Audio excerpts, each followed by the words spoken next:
আসসালামু আলাইকুম।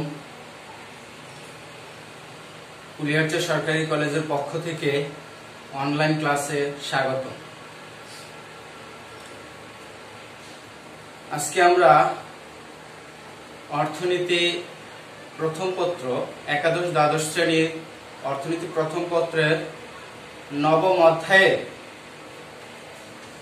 সামগ্রিক ব্যয় সম্পর্কে আলোচনা করব। শিক্ষার্থীবৃন্দ, ডিগ্রি দ্বিতীয় বর্ষের সামষ্টিক অর্থনীতির একটা অংশ জাতীয় আয়, সে জাতীয় আয়ের একটা অংশ আলোচনা এখানেই হয়ে যাবে। সুতরাং আজকের ক্লাসটি একাদশ দ্বাদশ এবং স্নাতক ডিগ্রির তৃতীয় বর্ষের সামষ্টিক অর্থনীতির আলোচনা। শিক্ষার্থীবৃন্দ, এর আগে আমরা দেখেছিলাম জাতীয় চ্যাপ্টার হতে সামগ্রিক আয়, জাতীয় আয়, এনএনপি, এনডিপি, জিডিপি এই সমস্ত বিষয় নিয়ে আমরা আরো দুটি ক্লাসে আলোচনা করেছি। আজকে এর পরবর্তী পার্ট আলোচনা করব সামগ্রিক ব্যয়। শিক্ষার্থীবৃন্দ, আমরা জানি যে একটি দেশে সার্বিক ব্যয়ের সমষ্টিকে সামগ্রিক ব্যয় বলা হয়ে থাকে। একটি দেশের সার্বিক ব্যয়ের সমষ্টিকে সামগ্রিক ব্যয় বলা হয়ে থাকে, অর্থাৎ এগ্রিগেট এক্সপেন্ডিচার, সামগ্রিক ব্যয়, এই।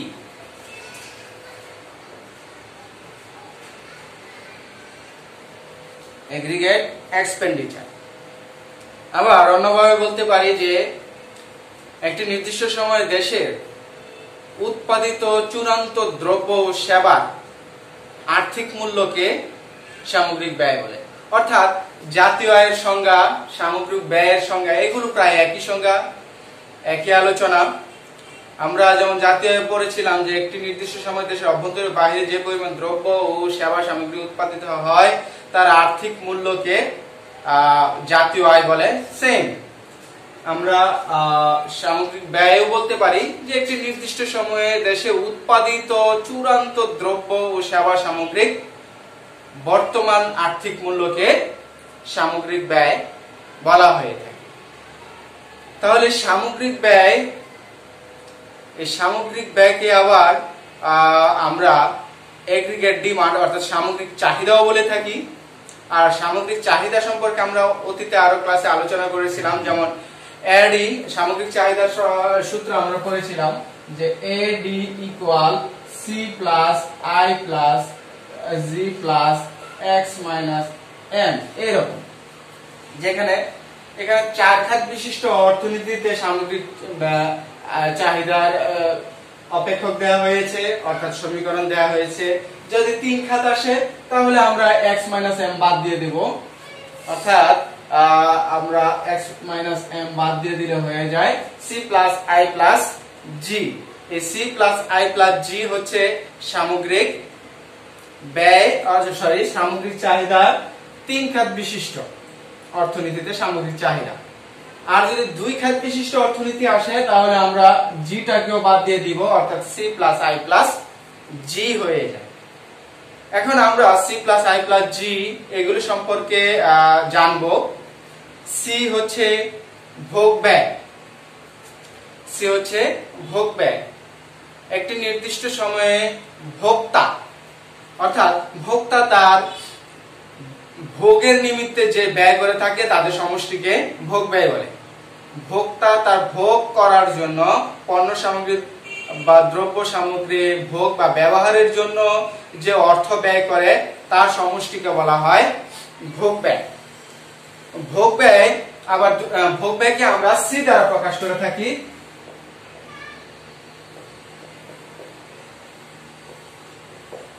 ভোগ ব্যয়কে আমরা সি দ্বারা প্রকাশ করে থাকি। এই ভোগ ব্যয়কে দুই ভাগে বিভক্ত করা হয়ে থাকে। একটি হলো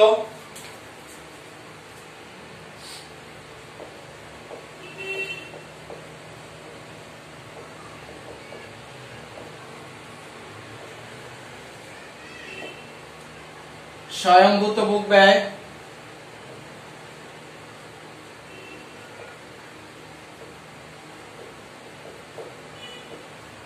আরেকটি হচ্ছে প্ররোচিত ভোগ ব্যয়।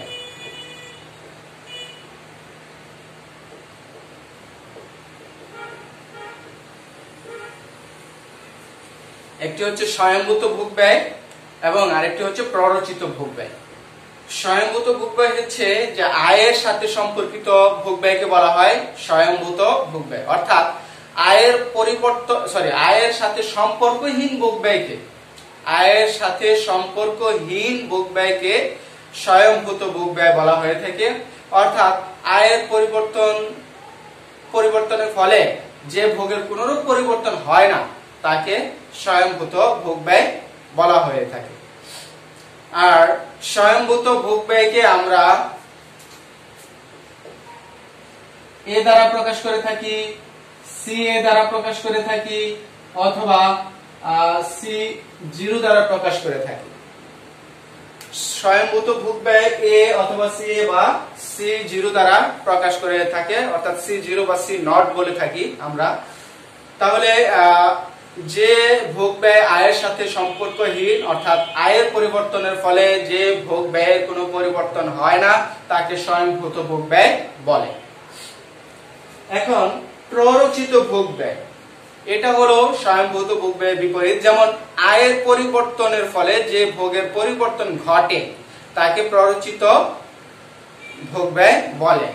অর্থাৎ জাতীয় আয় বা ব্যক্তির আয় পরিবর্তনের ফলে যে ভোগের পরিবর্তন হয় তাকেই প্ররোচিত ভোগ ব্যয় বলে। আয়ের পরিবর্তন হলে এই ভোগ ব্যয়ের পরিবর্তন হবে, আয় বাড়লে ভোগ ব্যয় বাড়বে, আয় কমলে ভোগ ব্যয় কমবে। কিন্তু প্ররোচিত স্বয়ংভূত ভোগ ব্যয় আয় বাড়লে বা কমলে ওই ভোগের কোনো পরিবর্তন হয় না। প্ররোচিত ভোগ ব্যয়কে আমরা সি প্রাইম অথবা বিওয়াই দ্বারা প্রকাশ করে থাকি। সি প্রাইম অথবা বিওয়াই অথবা সিবি দ্বারা প্রকাশ করে থাকি। আয়ের পরিবর্তনের ফলে এই ভোগের পরিবর্তন হবে। স্বয়ংভূত ভোগ ব্যয় হলো আয়ের পরিবর্তনের ফলে এই ভোগের পরিবর্তন হয় না। যেমন ভোক্তার ইনকাম নাই, আয় নাই, তাহলে কি ভোক্তা বা ব্যক্তি না খেয়ে থাকবে? নিশ্চয় না। মানুষের ইনকাম থাকুক অথবা না থাকুক তাকে কি করতে হবে? অবশ্যই খেতে হবে। যেহেতু তার পেট আছে তাই তাকে অবশ্যই ভোগ করতে হবে, খেতে হবে। তাহলে সে এই ভোগটা কোথা থেকে করবে? সে তার পূর্বে সঞ্চিত অর্থ থেকে করবে, অথবা বন্ধু বান্ধব, আত্মীয় স্বজন তাদের কাছ থেকে ধার নিয়ে তার এই ভোগ করবে। আর এটা যেহেতু আয়ের সাথে পরিবর্তন হচ্ছে না তাই এটাকে বলা হয় স্বয়ংভূত ভোগ ব্যয়। আর প্ররোচিত ভোগ ব্যয় হলো আয়ের পরিবর্তনের ফলে পরিবর্তন হয়ে থাকে। এখন চলে আসি আমরা স্বয়ংভূত ভোগ ব্যয় যেহেতু আয়ের সাথে পরিবর্তন হয় না তাই স্বয়ংভূত ভোগ ব্যয় রেখাটা ভূমি অক্ষের সমান্তরাল হয়ে থাকে। ভূমি অক্ষের সমান্তরাল হয়ে থাকে, যেমন ওয়াই সি। আয় যেমন এটা আয়, ওয়াই হলো আয়। আয় 0 থেকে 100 হলো, 100 থেকে 200 হলো, কিন্তু তার ভোগ এর মান ধরে নিলাম 10, তাহলে এখানেও তার 10, এখানেও তার 10। যদি আমি আয় 300 নেই, এখানেও 10ই হবে। বুঝতে পারছি যে আয়ের পরিবর্তনের ফলে এই ভোগের কোনো পরিবর্তন হয় না, কিন্তু প্ররোচিত ভোগ আয়ের পরিবর্তনের ফলে পরিবর্তন হয়ে থাকে। যেমন প্ররোচিত ভোগ আয়ের পরিবর্তন ফলে পরিবর্তন হয়ে থাকে বলে ইহা বাম দিকে ডান দিকে ঊর্ধ্বগামী হয়, তবে মূলবিন্দু থেকে ওঠে। মূলবিন্দু যেমন মূলবিন্দু হলো এটা, এটা হলো আয়, এখানে ভোগ, এই মূলবিন্দু থেকে ওঠে, কিন্তু সেটা 45 ডিগ্রি রেখার নিচে অবস্থান করে। প্ররোচিত ভোগ ব্যয় রেখা মূলবিন্দু থেকে উঠবে, মূলবিন্দু থেকে ডান দিকে ঊর্ধ্বগামী হবে, বাট 45 ডিগ্রি রেখার নিচে অবস্থান করবে। এর কারণ হচ্ছে এখানে বি, এর কারণ হচ্ছে বি। বি হচ্ছে প্রান্তিক ভোগ প্রবণতা। প্রান্তিক ভোগ প্রবণতা হচ্ছে যে মানুষের আয় বাড়ার ফলে যে ভোগের পরিবর্তন হয় তাকে প্রান্তিক ভোগ প্রবণতা বলে। অর্থাৎ মানুষের যে আয় বাড়লে ভোগ বাড়বে, আয় কমলে ভোগ কমবে। এই কমা বা বাড়ার বিষয়টাই হচ্ছে প্রান্তিক ভোগ প্রবণতা। প্রান্তিক ভোগ প্রবণতার সংজ্ঞাটা আমরা এরকম দিতে পারি যে আয়ের এক একক পরিবর্তনের ফলে ভোগের যে পরিবর্তন ঘটে তাদের অনুপাতকে প্রান্তিক ভোগ প্রবণতা বলে। তাহলে আমরা জানি যে ভোগের মৌলিক মনস্তাত্ত্বিক বিধি অনুযায়ী যে আয় বাড়লে ভোগ বাড়ে, আয় কমলে ভোগ কমে। তবে আয় যে হারে বাড়ে ভোগ সে হারে বাড়ে না, তার চেয়ে কম হারে বাড়ে। আবার আয় যে হারে কমে ভোগ সে হারে কমে না, তার চেয়ে কম হারে কমে। এর কারণ হচ্ছে মানুষের যে মানুষের মনস্তাত্ত্বিক একটা কারণ। এর কারণ হচ্ছে যেমন মানুষ, কোন ব্যক্তির ইনকাম 10,000 টাকা থেকে বেড়ে মনে করো একজন ব্যক্তির ইনকাম মাসিক 10,000 টাকা, সে প্রতি মাসে 10,000 টাকার মধ্যে 9,000 টাকা খরচ করে আর 1,000 টাকা মনে করো সঞ্চয় করে। এখন কোন কারণে এই মাসে তার ইনকাম হয়ে গেল 20,000 টাকা, তাহলে তার দ্বিগুণ কিন্তু ইনকাম হলো। 10,000 ছিল, এখন হলো 20,000। তাহলে সেই অনুপাতে তার তো 9,000 টাকার স্থলে ভোগ 9,000 টাকার স্থলে 9 দুগুণে 18,000 টাকা ভোগ হওয়ার কথা। কিন্তু মানুষের আয় যে হারে বাড়ে ভোগ সে হারে বাড়ে না বলে সে কি করবে, 18,000 টাকা খরচ করবে না। কারণ হঠাৎ করে মানুষ অতগুলো টাকা পেলে সকল টাকা খরচ করতে পারে না। ধীরে ধীরে তার খরচের মাত্রা বাড়ে, কিন্তু হঠাৎ করে আয় বাড়ার কারণে তোমার ভোগ ব্যয় হঠাৎ করেই বাড়বে না, ধীরে ধীরে বাড়বে। এটাই হচ্ছে মনস্তাত্ত্বিক বিধি। আবার কোনো কারণে যদি মানুষের আয় কমে যায়, তাহলে যে হারে আয় কমে ভোগ সে হারে কমে না। যেমন একজন ব্যক্তির 20,000 টাকা মাসিক ইনকাম, এখন যদি ইনকাম 20,000 টাকা থেকে কমে যদি তার মাসে 12,000 টাকা বা 13,000 টাকা ইনকাম হয়, তাহলে সে কিন্তু আগে 20,000 টাকার মধ্যে 18,000 19,000 টাকা ব্যয় করতে পরিবারের জন্য, সে কিন্তু এখন 12,000 টাকা বা 13,000 টাকায় তার পরিবারকে পরিচালনা করতে পারবে না। এর কারণ হচ্ছে তার পূর্বে যে ব্যয় ছিল সেটাকে ধরে রাখতে হবে। তাকে সামাজিকতা একটা বিষয় আছে, সমাজকে তাকে দেখাতে হবে আমি গরিব হইনি, আমি আগের মতোই আছি। আমি যদিও আমার ইনকাম কম, তবুও আমি সমাজের মানুষকে বুঝতে দিব না যে আমার ইনকাম কমে গেছে, আমি গরিব হয়ে গেছি। সে মনস্তাত্ত্বিক কারণে মানুষ তার পূর্বের ভোগটাকে ধরে রাখতে চায়। আর সেই কারণে মানুষের ইনকাম কমে গেলেও তার ভোগ কমে না, কমে কিন্তু যে হারে কমে সে হারে কমে। আর সেই কারণে আমাদের প্ররোচিত ভোগ রেখাটা 45 ডিগ্রি রেখার নিচে অবস্থান করে।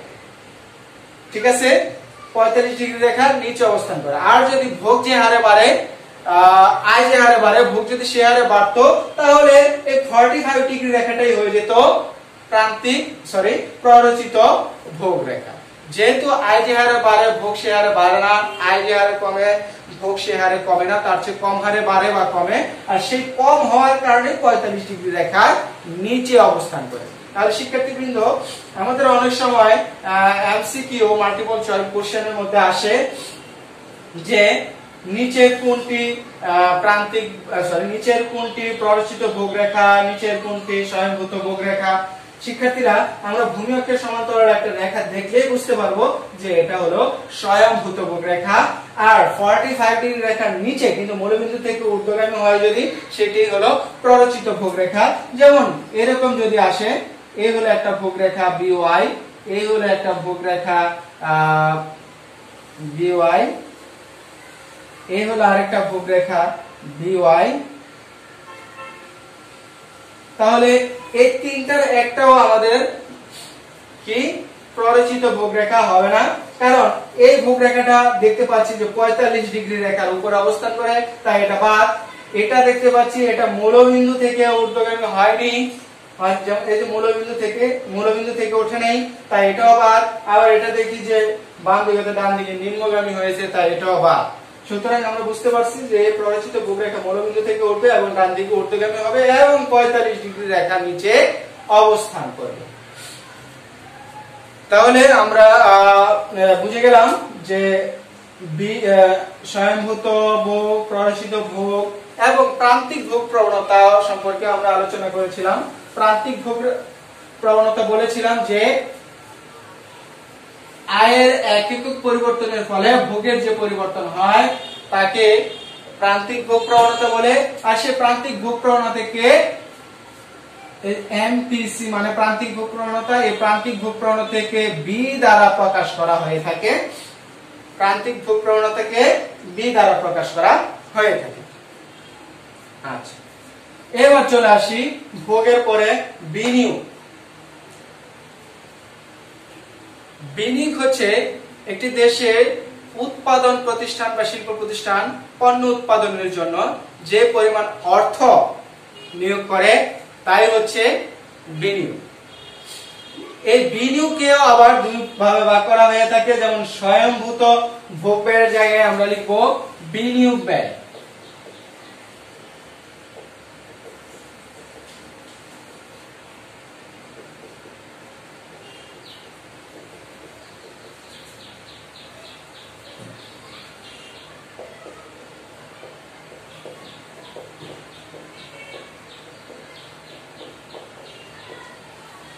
বিনিয়োগ ব্যয়, বিনিয়োগ ব্যয় দুই প্রকার, স্বয়ংভূত বিনিয়োগ, প্ররোচিত বিনিয়োগ।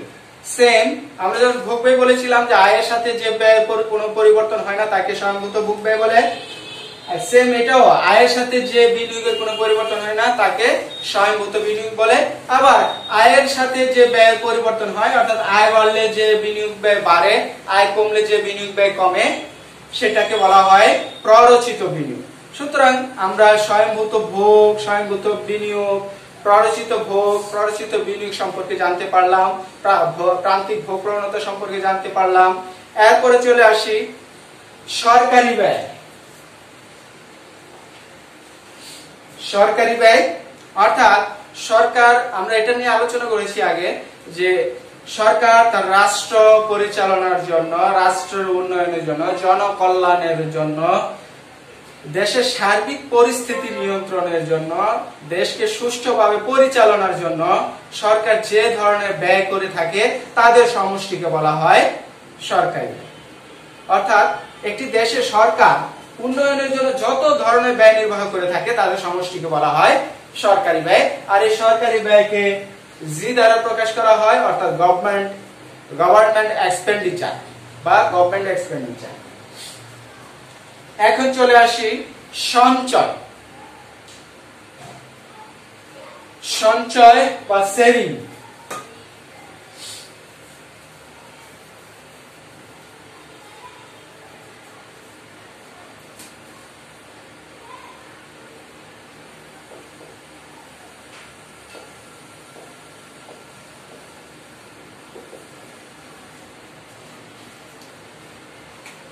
সঞ্চয়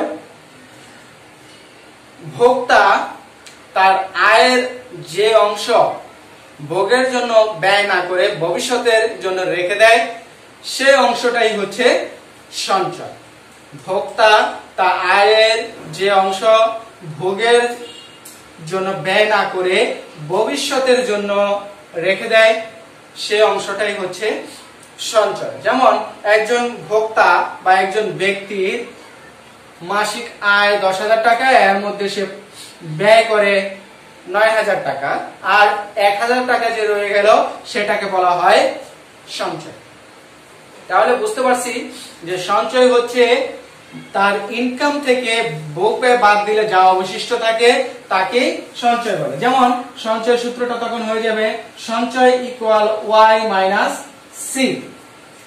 এস হচ্ছে সেভিং, সঞ্চয়, ওয়াই হলো জাতীয় আয় মানে আয়, আর সি হচ্ছে ভোগ ব্যয়। তাহলে আয় থেকে ব্যয় বাদ দিলে, ভোগ ব্যয় বাদ দিলে যা অবশিষ্ট থাকে তাকে বলা হয় সঞ্চয়। এই সঞ্চয়, সঞ্চয় দুই প্রকার, স্বয়ংভূত সঞ্চয় আর এটা হলো প্ররোচিত সঞ্চয়। স্বয়ংভূত সঞ্চয় হচ্ছে সেই একই অবস্থা ভোগের পরিবর্তনের স্বয়ংভূত সঞ্চয় হলো আয়ের পরিবর্তন ছাড়া, যে আয়ের পরিবর্তন ছাড়া বা আয় একজন ব্যক্তির যে ইনকাম না তাকে ভোগ করতে হয়, সে ভোগের টাকাটা সে ওই ভোগটা কোথা থেকে করে, তার পূর্বের সঞ্চয় থেকে করে থাকে। তাহলে মানুষের ইনকাম ছাড়া যে ভোগটা করে থাকে ওই ভোগটাই হলো তার স্বয়ংভূত সঞ্চয়, অর্থাৎ এই ক্ষেত্রে সঞ্চয় হয়ে যাবে ঋণাত্মক, স্বয়ংভূত সঞ্চয় হয়ে যাবে ঋণাত্মক। স্বয়ংভূত সঞ্চয়কে মাইনাস এ দ্বারা প্রকাশ করা হয়ে থাকে, অর্থাৎ স্বয়ংভূত সঞ্চয় সর্বদাই মাইনাসের হয়ে থাকে, কারণ মানুষের আয় ভোগ করে, কতটুকু ভোগ করে তার সঞ্চয় থেকে নিয়ে যায়, আর সেই কারণে ওই সঞ্চয়টা ঋণাত্মকের হয়, অর্থাৎ মাইনাসের হয়, আর এটাই হলো স্বয়ংভূত সঞ্চয়। আর এটা হলো প্ররোচিত সঞ্চয়, অর্থাৎ আয়ের পরিবর্তনের ফলে যে সঞ্চয়ের পরিবর্তন হয় সেটাকে প্ররোচিত সঞ্চয় বলে। আয় বাড়লে সঞ্চয় বাড়ে, আয় কমলে সঞ্চয় কম। আরেকটা বিষয় যে আমাদের সঞ্চয় রেখা অনেক সময় পরীক্ষায় আসে, নিচের কোনটি সঞ্চয় রেখা? সঞ্চয় রেখা এই হলো আমাদের সঞ্চয় রেখা, হলো এখানে সঞ্চয়, এখানে ওয়াই মূলবিন্দু, এটা মূলবিন্দু, এই হলো মাইনাস এ, এই হলো এখানে হলো আয় এবং সঞ্চয় রেখা পরস্পরকে ক্রস করেছে, অর্থাৎ এখান থেকে সঞ্চয় ধনাত্মক হওয়া শুরু করবে, আর এর আগের অংশটুকু হলো সঞ্চয় ঋণাত্মক, এইটুকু হলো আমার প্ররোচিত স্বয়ংভূত সঞ্চয়, আর এইটুকু হলো আমার প্ররোচিত সঞ্চয়। অর্থাৎ সঞ্চয় রেখা ঋণাত্মক অংশ থেকে শুরু হয়, অথবা যদি আমরা দুইটা অক্ষ নিয়ে আলোচনা করি তাহলে বলবো সঞ্চয় রেখা ভূমি অক্ষ থেকে শুরু হয়, সঞ্চয় রেখা ভূমি অক্ষ থেকে শুরু হয়, অথবা লম্ব অক্ষ থেকে যদি বলি তাহলে সঞ্চয় রেখা লম্ব অক্ষের ঋণাত্মক অংশ থেকে শুরু হয়, সঞ্চয় রেখা লম্ব অক্ষের ঋণাত্মক অংশ থেকে শুরু হয়। আর ভূমি অক্ষ বললে সঞ্চয় রেখা ভূমি অক্ষ থেকে শুরু হয়।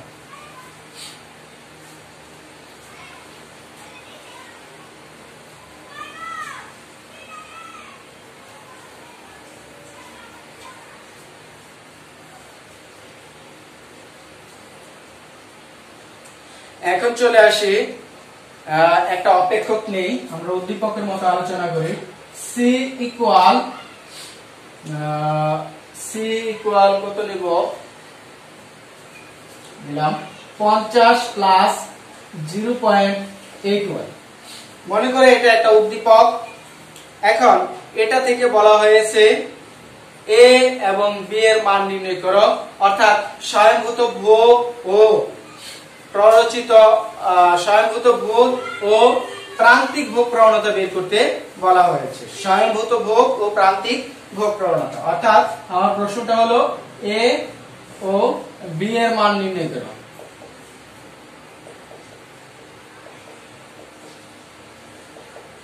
আচ্ছা, এর আগে আমরা যে পড়েছিলাম ভোগ দুই প্রকার, স্বয়ংভূত এবং প্ররোচিত। আমরা ভোগ অপেক্ষকটা দেখি নাই। ভোগ অপেক্ষক হলো স্বয়ংভূত ভোগ এবং প্ররোচিত ভোগ অপেক্ষকের সমষ্টি, ভোগ ব্যয়ের সমষ্টি। স্বয়ংভূত ভোগ এবং প্ররোচিত ভোগ ব্যয়ের সমষ্টি হচ্ছে মোট ভোগ। তাহলে এটি হলো আমাদের ভোগ অপেক্ষক a প্লাস by। তাহলে আমরা এখানে দেখতে পাই a হলো 50, b হলো 0.8, y হলো y। সহজে বুঝতে পারছি, কিন্তু সহজে বুঝতে তো আমরা সেটা কিভাবে নির্ণয় করব সেটা দেখি। যে স্বয়ংভূত ভোগের সংজ্ঞাটা আমরা লিখব যে ভোগ ব্যয় আয়ের সাথে সম্পর্কিত নয়, অর্থাৎ আয় শূন্য অবস্থায়ও যে ভোগ আমাদের করতে হয়। মনে করে যে বলেছিলাম যে আমাদের ইনকাম নাই কিন্তু ভোগ তো করতে হবে, সে ভোগটা কোথায় থেকে আসবে? ওই যে সঞ্চয় থেকে আনবে। তো ওই সঞ্চয়ের টাকাটুকু কতটুকু, অর্থাৎ আয় নাই এরপর আমি কত টাকা খেলাম বা আমার পরিবারের জন্য কত টাকা ব্যয় করলাম, সেটাই হলো আমার স্বয়ংভূত ভোগ। তাহলে আমরা আয় নাই মানে y ইকুয়াল 0, আয় নাই মানে হলো y ইকুয়াল 0। এই y ইকুয়াল 0 হলেই আমরা যে ভোগ পাবো সেটাই হলো স্বয়ংভূত ভোগ। তাহলে y ইকুয়াল 0 হলো c ইকুয়াল 50 প্লাস 0.8y, যে আমরা ভোগ অপেক্ষকটা দিয়েছি সেটা থেকে আমরা মান বসাই দেই 50 প্লাস 0.8, y এর মান 0 ইকুয়াল 50 প্লাস 0 দিয়ে কোনো কিছুকে গুণ করলে হয় 0, অর্থাৎ এখানে 50। অতএব স্বয়ংভূত ভোগ পেয়ে গেলাম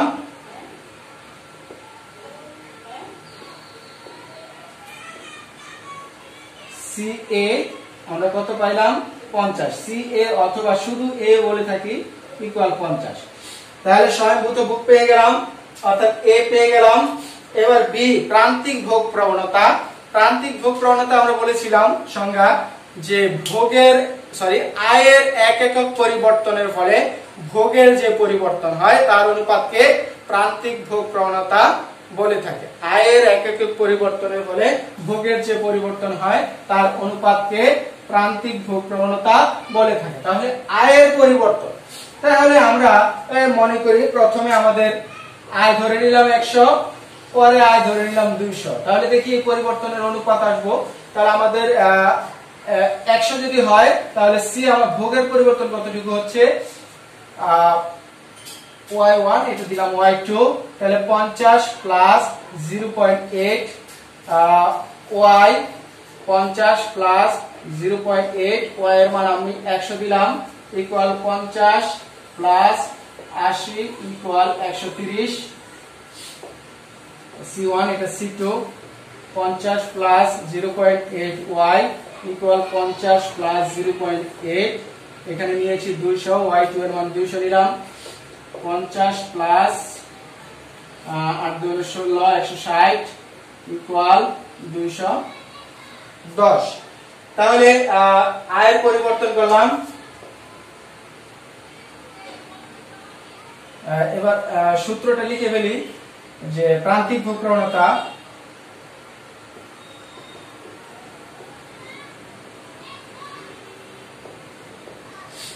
এমপিসি অথবা বিও বলে থাকি, এমপিসি বা বি ইকুয়াল, এটা সূত্র হলো delta Y by delta C.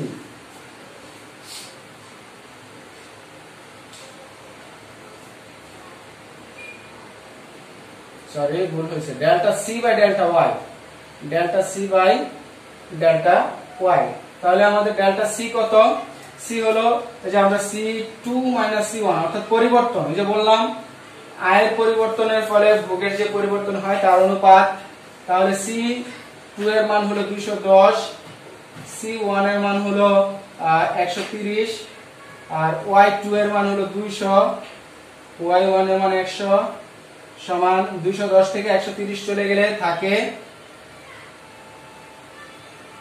30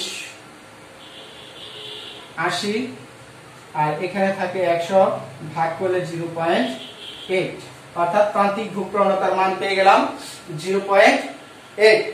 আমাদের সংজ্ঞার সাথে সূত্র মিলিয়ে অঙ্কটা করলাম। সংজ্ঞায় বলেছিলাম আয়ের পরিবর্তনের ফলে ভোগের যে পরিবর্তন ঘটে তাদের অনুপাত। তাহলে এই হলো আয়ের পরিবর্তন, এটার ফলে ভোগের যে আয়ের পরিবর্তন হয়েছে 100 থেকে 200, তাহলে পরিবর্তন হয়েছে 100, এই যে 100 থেকে 200 অর্থাৎ পরিবর্তন হয়েছে 100। ভোগের যে পরিবর্তন আয়ের পরিবর্তনের ফলে ভোগের পরিবর্তন হয়েছে 130 থেকে 210, এই যে 210 থেকে বিয়োগ করলাম 130, তাহলে পরিবর্তন হলো 80। তাদের অনুপাত মানে একটাকে আরেকটা দিয়ে ভাগ করার পরে যে মান পাইলাম অর্থাৎ 0.8, এটাই হলো আমাদের প্রান্তিক ভোগ প্রবণতা। এছাড়াও অন্যভাবে অঙ্কটাকে করতে পারি, সেটা আমরা দেখাই দিচ্ছি।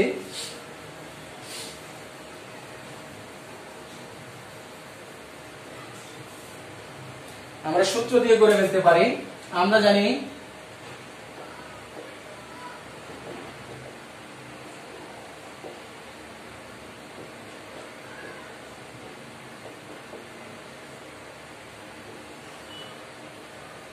এমপিসি বা B equal delta C by delta Y, এটাকে আমরা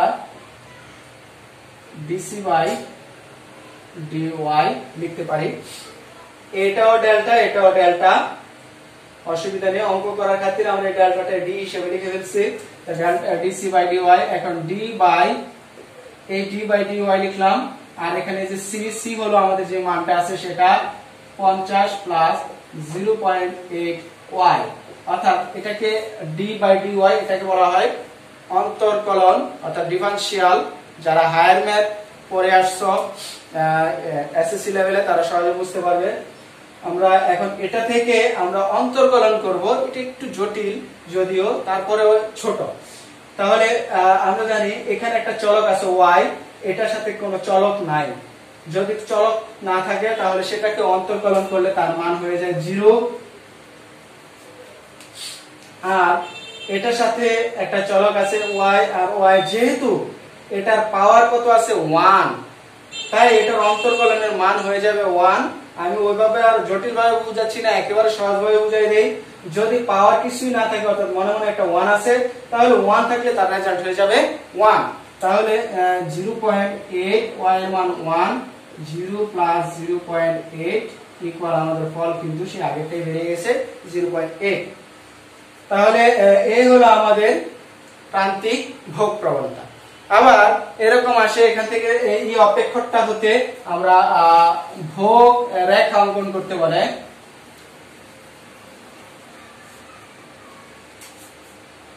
ভোগ রেখা অঙ্কন করো।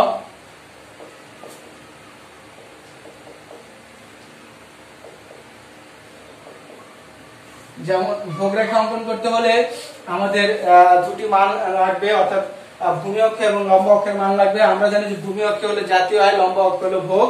তাই এখানে আয় এবং ভোগ আমাদের আছে। এখন বিভিন্ন আয়ের প্রেক্ষিতে ভোগের বিভিন্ন মান নির্ণয় করব। দুই একটা মান নিলেই হবে। যেমন এখানে নিলাম y অর্থাৎ আয়, আর এখানে নিলাম ভোগ।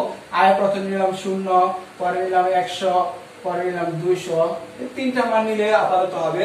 যেমন আয় যদি 0 নেই তাহলে 0.8 এর সাথে y এর মান 0 হয়ে গেলে গুণ করলে হয় 0, থাকে 50। 0 যোগ 50। এবার যদি 100 নেই তাহলে 100 দিয়ে 0.8 কে গুণ করলে হবে 80, 80 সাথে 50 যোগ করলে হবে 130।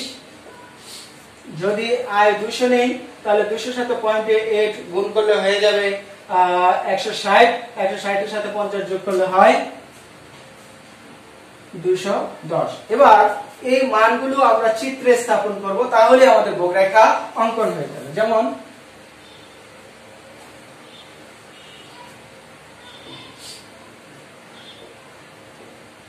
একশো, 200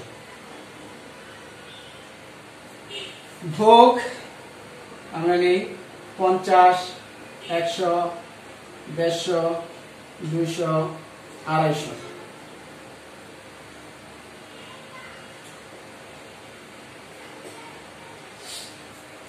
তাহলে আয় 0 অবস্থায় ভোগ হলো 50, তাহলে এই যে ভোগ 50, আয় এখানে 0, ভোগ 50, আমরা একটা a বিন্দু দিয়ে দিলাম।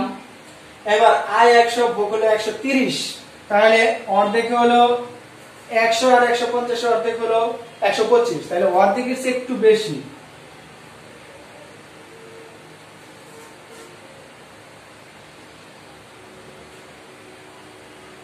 এই হলো আমরা b বিন্দু পেলাম, অর্ধেকের চেয়ে একটু বেশি দিলাম, তাহলে 130 হলো।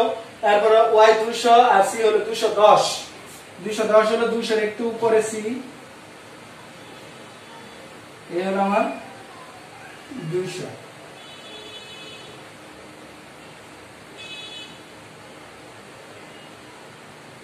এখন a b c রেখা যোগ করে যা পেলাম সেটাই হলো আমার ভোগ ব্যয় রেখা। তথ্যগুলো আমরা কিভাবে স্থাপন করলাম দেখতে পেলাম। 0 আর 50, এখানে 100 আর 30, যে y এর 100 আর 130 c বিন্দু নিলাম, b বিন্দু হয়ে গেল। y এর 200, c এর 210, 200 আর 210 নিয়ে হয়ে গেল c বিন্দু। এখানে a b c যোগ করে যে রেখা পেলাম সেটা হলো ভোগ ব্যয় রেখা। তাহলে আমরা এরকম এটা থেকে ভোগ ব্যয় রেখা অঙ্কন বুঝে গেলাম। পরীক্ষায় আসলে এটা বিশ্লেষণটা দেখো, ভূমি অক্ষে আয়, লম্ব অক্ষে ভোগের পরিমাণ নির্ণয় করা হলো। সূচিতে আয় 0 অবস্থায় ভোগ 50, যা চিত্রে স্থাপন করলে a বিন্দু পাই। আয় বেড়ে 100 হলে ভোগ ব্যয় বেড়ে 130 হয়, যা চিত্রে স্থাপন করলে b বিন্দু পাই। সূচিতে আয় আরো বৃদ্ধি পেয়ে 200 হলে ভোগ ব্যয় আরো বৃদ্ধি পেয়ে 210 হয়, যা চিত্রে স্থাপন করলে c বিন্দু পাই। এখন চিত্রের a b c বিন্দু যোগ করে যে রেখা পাওয়া যায় তাই হচ্ছে ভোগ ব্যয় রেখা।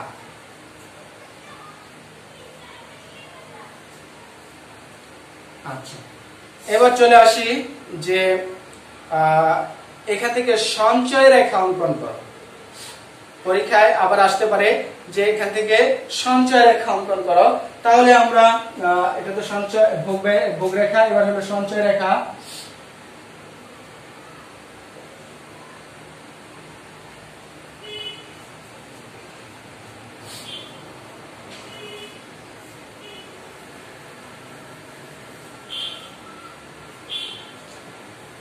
সেম এটা তো অঙ্কনই করলাম, এটা বানাতে হবে, এটা তো বুঝতে পারছি কিভাবে হয়েছে। তাহলে এখানে সঞ্চয় আরেকটা বানাই ফেলি। সঞ্চয়, সঞ্চয় মানে হচ্ছে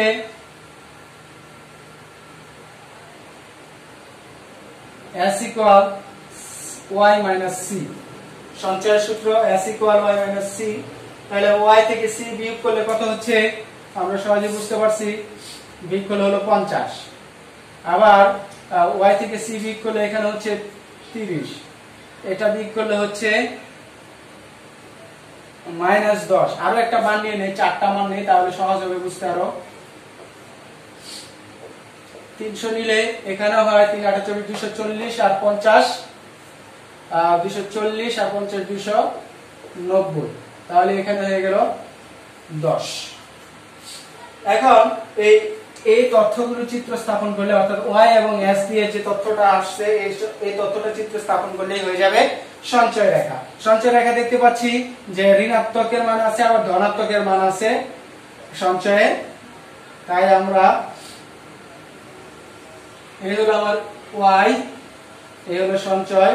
সঞ্চয়ের মান ঋণাত্মকের ধনাত্মকের দুইটাই নিতে হবে। ঋণাত্মকের মান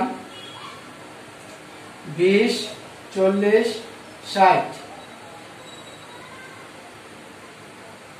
এদিকেও 20 40 60। আর এখানে আমরা নিয়ে নিই 100 200 300, 100 200 300। তাহলে আমরা শূন্যতে মাইনাসের 50, এখানে হলো এগুলো মাইনাসের, শূন্যতে মাইনাসের 50, শূন্যতে মাইনাসের 50 এর 40 আর 60 এর মাঝখানে এই হলো মাইনাসের 50, এটা দিয়ে দিলাম আমরা এ বিন্দু। এ বিন্দু 100 তে মাইনাসের 30, 30 হলো 20 আর 40 এর মাঝখানে, এই হলো বি বিন্দু। 200 তে মাইনাসের 10, এই হলো সি বিন্দু। 300 তে প্লাসের 10,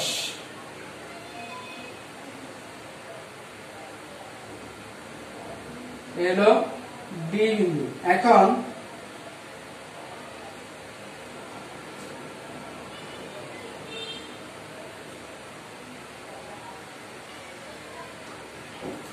এ বি সি ডি বিন্দু যোগ করে যে রেখা পেয়ে গেলাম সেটা হলো সঞ্চয় রেখা। এ বি সি ডি বিন্দুগুলো যোগ করে যে রেখা পেয়ে গেলাম সেটা হলো সঞ্চয় রেখা। ব্যাখ্যাটা এরকম হবে, ভূমি অক্ষে জাতীয় লম্বকে সঞ্চয় নির্দেশ করে হলো আয় শূন্য অবস্থায় সঞ্চয় মাইনাসের 50 চিত্র স্থাপন করলে এ, আয় 100 অবস্থায় মাইনাস সঞ্চয় মাইনাসের 30 চিত্র স্থাপন করলে বি, আয় 200 অবস্থায় সঞ্চয় মাইনাসের 10 চিত্র স্থাপন করলে সি, আয় 300 অবস্থায় সঞ্চয় 10 চিত্র স্থাপন করলে ডি বিন্দু পাই। এখন চিত্রে এ বি সি ডি যোগ করে যে রেখা পাওয়া যায় তাই হচ্ছে সঞ্চয় রেখা। কমপ্লিট। আমরা এটা হয়ে গেল। এবার যদি পরীক্ষা আসে যে প্রান্তিক সঞ্চয় নির্ণয় করো, এমপিএস নির্ণয় করো।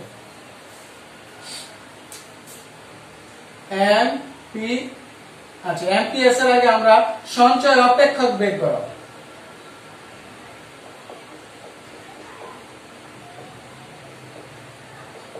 এটা যদি আসে এটা থেকে, তাহলে আমরা তো জানি সূত্র তো এটাই জানি, আমরা জানি সঞ্চয় s equal y minus c। তাহলে y minus c এর মান তো এই যে এটা আছে 50 plus 0.8y equal y minus 50 plus এর মাইনাস এর মাইনাস 0.8y equal y থেকে 0.8y, y এর সহগ আছে 1, 1 থেকে 0.8 বিয়োগ করলে আমরা পাচ্ছি 0.2 মাইনাস 50। অর্থাৎ আমাদের স্বয়ংভূতটা আগে লিখতে হবে, তাই মাইনাস 50 আগে লিখতাম। এই হলো আমার সঞ্চয় অপেক্ষক। শিক্ষার্থীরা আবার একটু খেয়াল করে, এটা সহগ আছে 1 থেকে 0.8 বিয়োগ করলে যা থাকে তাই হচ্ছে আমাদের 0.2। 1 থেকে 0.8 বিয়োগ করলে 0.2। এই হলো আমার সঞ্চয় অপেক্ষক। এখন আসতে পারে যে প্রান্তিক সঞ্চয় নির্ণয় করো, যেমন এটা এমপিএস ইকুয়াল কত, সেম এটা থেকে এমপিএস বের করে ফেলি, ওই যে ওইভাবেই করে ফেলি আমরা। y এর মান 100 200 করেও হয়, আবার y এর মান যে অঙ্ক দিয়ে হয় আমরা অঙ্ক দিয়ে করে ফেলি। যেমন এমপিএস ইকুয়াল সূত্র ds বাই অর্থাৎ delta s by delta y, তাহলে ds by dy equal d by dy। s এর মান তো পেয়ে গেছি -50 প্লাস 0.82y ইকুয়াল, এটার সাথে যেহেতু y নাই, আগেই বলেছি চলকের এখানে যদি চলকটা না থাকে, এখানে y চলক, এখানে যেহেতু চলক y নাই তাই এটার মান 0, আর এখানে y আছে অর্থাৎ সহগ 1 আছে, পাওয়ার 1 আছে, তাই তার মান হয়ে গেল 1।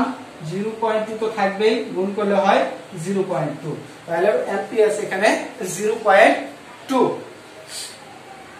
এখন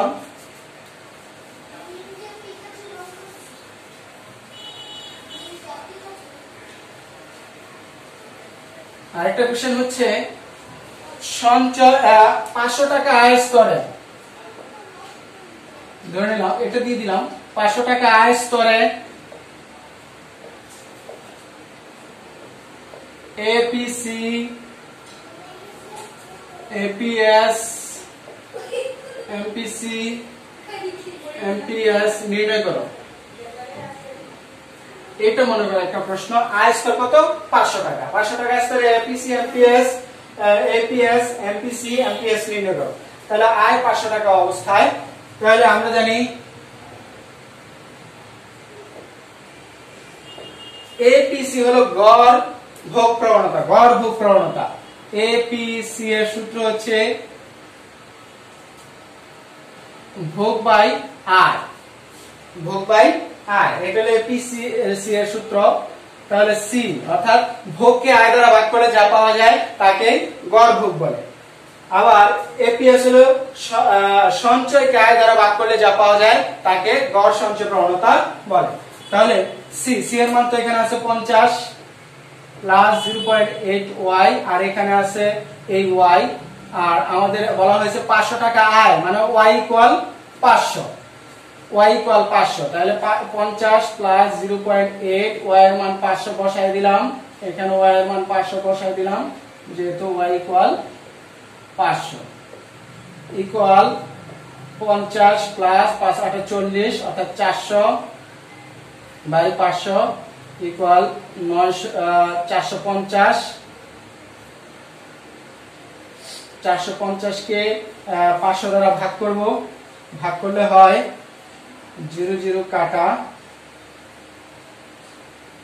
অর্থাৎ এটার ফল চলে আসবে 0.9 হবে।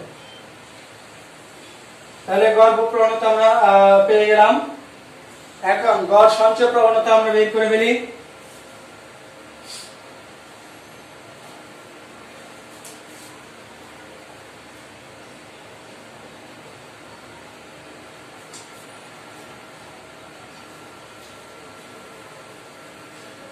গড় সঞ্চয় প্রবণতা আমরা সঞ্চয়টা তো বের করেছিলাম, কত যে সঞ্চয় ভাবে বের করে নিতে হবে, যদি না বের করে থাকি যে সঞ্চয় ইকুয়াল y মাইনাস সি, তাহলে y মাইনাস সি এর মান আছে 50 plus 0.8y equal y minus 50 plus minus 0.8y আগেও বের করেছি।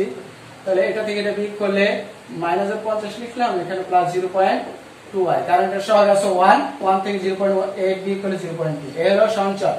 এবার অতএব গড় সঞ্চয় প্রবণতা অর্থাৎ এপিএস ইকুয়াল সেম সঞ্চয়কে আয় দ্বারা ভাগ করলে যা পাওয়া যায় তাকে গড় সঞ্চয় প্রবণতা বলে। সঞ্চয়ের মান পাওয়া গেছে -50 প্লাস 0.2y বাই y। মান বসাই দেই। y এর মান তো আয় বলছে 500 টাকা,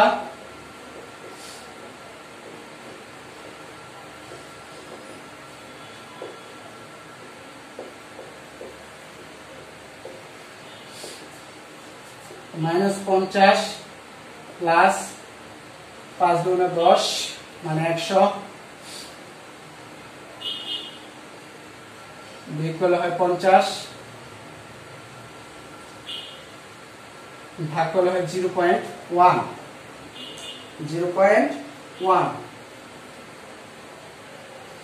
এই হলো গড় সঞ্চয় প্রবণতা পেয়ে গেলাম, অর্থাৎ এপিএস ইকুয়াল 1। এরপরে আরেকটা হচ্ছে MPC.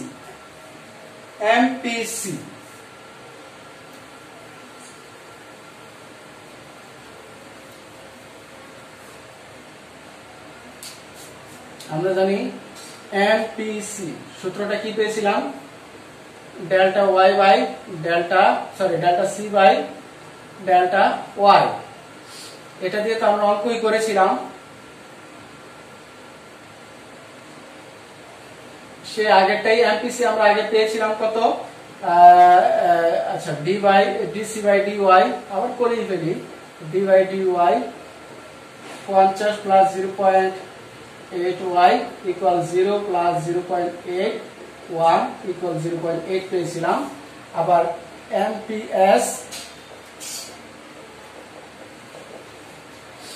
Amps same, delta S by delta Y equal ds by dy equal d by dy। s এর মান পেয়েছিলাম -50 প্লাস 0.2y ইকুয়াল মাইনাস এর 50, এটাও 0 হয়ে গেল, আর এখানে প্লাস 0.2 আর এটা 1 অর্থাৎ 0.2। তাহলে এই হয়ে গেল আমরা অঙ্ক এপিসি, এপিএস, এমপিসি, এমপিএস এর মান নির্ণয় করে ফেললাম। এবার এরকম আসতে পারে 500 টাকা, 300 টাকা, 100 টাকা, যাই আসুক, আয় স্তরে প্রমাণ আসতে পারে এরকম আয় স্তরে প্রমাণ আসে এপিসি যোগ এপিএস ইকুয়াল 1, এমপিসি যোগ এমপিএস ইকুয়াল 1। তা আমরা এই প্রমাণ দুটো করার জন্য আমাদের এখন একটু আগে যে অঙ্কগুলি করছি ওইগুলি করতে হবে, অর্থাৎ এপিসি মান, এপিএস, এমপিসি, এমপিএস এর মান নির্ণয় করতে হবে। আমরা 500 টাকা দিয়ে দেখালাম, 300 টাকা হলে 300 টাকার মান বসিয়ে এভাবে করব, 200 টাকা হলে 200 টাকার মান বসিয়ে এভাবে করব, যা দেয়।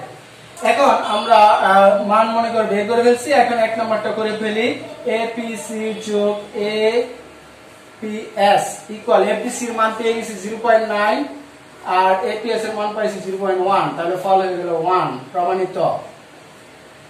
আমরা অঙ্কগুলো বের করে ফেললে সহজ হয়ে যায়, ছোট হয়ে যায়। আর 2 নাম্বারটা এমপিসি যোগ এমপিএস ইকুয়াল সেম, এমপিসি এর মান 0.8 আর এমপিসি এর মান এমপিএস এর মান 0.2, এটা 1, প্রমাণিত।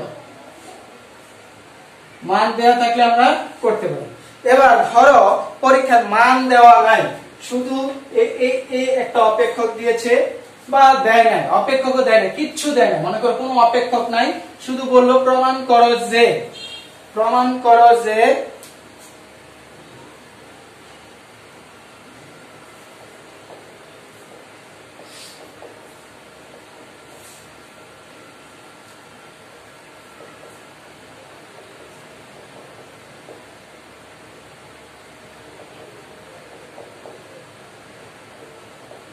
এই দুটা কিছুই দেয় না, শুধু বলছে এটা। বিশেষ করে ডিগ্রি ক্লাসে অর্থাৎ সামষ্টিক অর্থনীতিতে এই প্রশ্নগুলো বেশি আসে।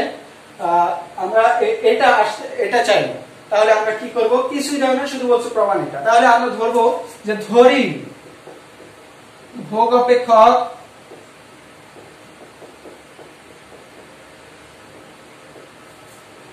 C equal A plus BY। এটা তো ভোগ অপেক্ষক আমরা আগে জানি। তারপরে আমরা নিলাম ধরি ভোগ অপেক্ষক a প্লাস বি ওয়াই। এখন গড় ভোগ প্রবণতা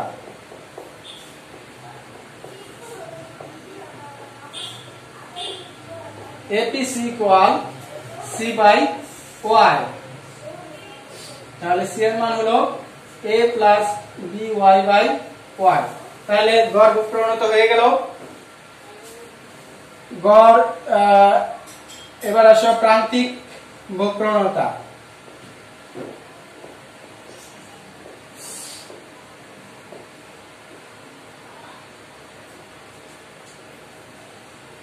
MPC equal delta C by delta Y D by DC by DY D by DY C এর মান বসায় দেই A প্লাস BY। তাহলে A এখানে Y আছে, এখানে Y নাই, তাহলে এটা 0, এখানে B আছে, এখানে Y আছে, তাহলে 1, তার মানে ফল হয়ে গেল B। তাহলে আমরা এখানে মানগুলো একটু লিখে ফেলি। APC এর মান পেয়েছি আমরা A plus BY by B, MPC এর মান পাইছি B।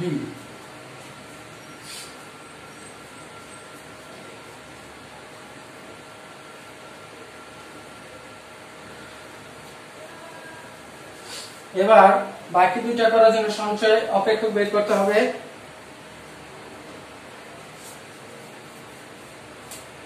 আমরা জানি সঞ্চয় অপেক্ষক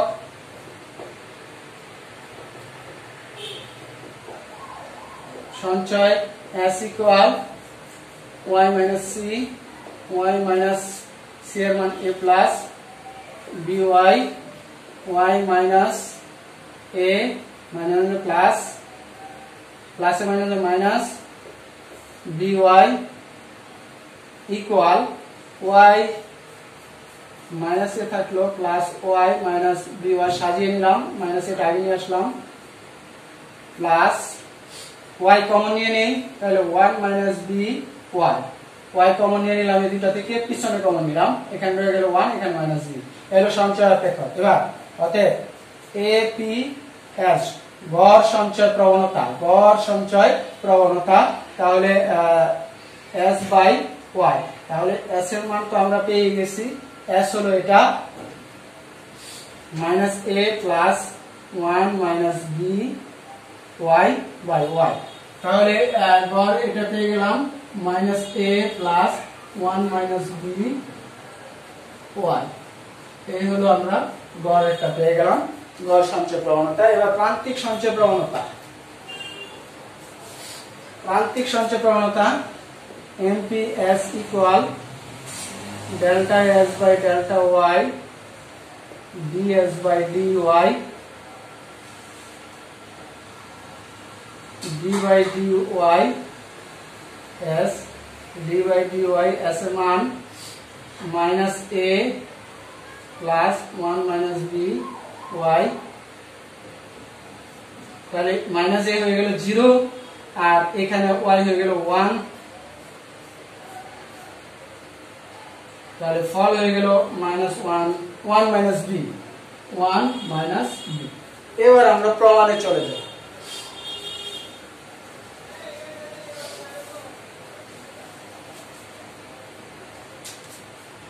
এক নম্বর প্রমাণে APC প্লাস APS ইকুয়াল 1, এটা প্রমাণ করব। তাহলে APC এর মান পেয়েছি A plus BY by Y, APS পেয়েছি minus A plus 1 minus BY by Y। লসাগু Y A plus BY plus minus A plus 1 minus BY, A কাটা BY plus 1 minus BY, Y দিয়ে গুণ করে ফেলি, BY প্লাস 1 প্লাস 1 এর সাথে Y গুণ করলে Y কে Y plus minus BY by Y B Y কাটা হলো ওয়াই বাই ওয়াই কাটা হলো 1 প্রমাণিত।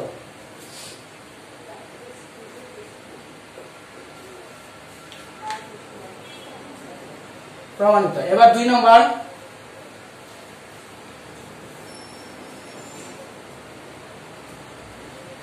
নম্বরটা প্রমাণ করি আমরা।